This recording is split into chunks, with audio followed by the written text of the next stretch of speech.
You're watching BBC News and special coverage of the Russian invasion of Ukraine. I'm Matthew Amroliwala in London.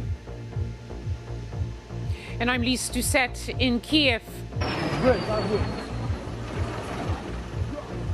Russia launches a major military assault on Ukraine by land, air and sea from 3 directions. There have been major explosions near the cities, including the capital, Kiev. As the Russian army moved in, there was widespread international condemnation of the Russian leader, Vladimir Putin.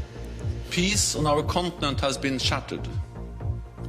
We now have war in Europe on a scale and of a type we thought belonged to history. Long queues in Kiev as residents try to flee the capital. Their president calls on the international community for help. Western leaders pledge aid to Ukraine and promise further sanctions on Russia. I don't believe that the Russian dictator will ever subdue the national feeling of the Ukrainians and their passionate belief that their country should be free.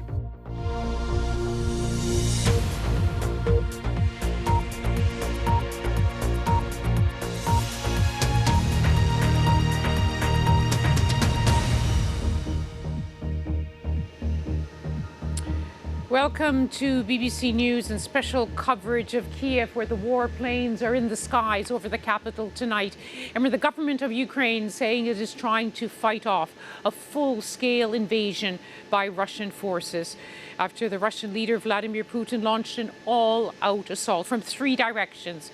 There have been multiple explosions from cruise and ballistic missiles in several cities, including the capital. Russian troops and tanks have been pouring across the borders. Earlier today, the NATO Secretary-General Jens Stoltenberg described it as a brutal act of war, of a scale and type, he said, we thought belonged to history.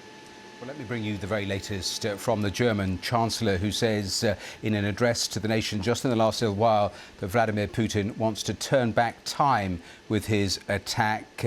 He said in that address, there is no turning back time to before 1989. So that from the German Chancellor. Let's cross to the House of Commons because Boris Johnson just started speaking.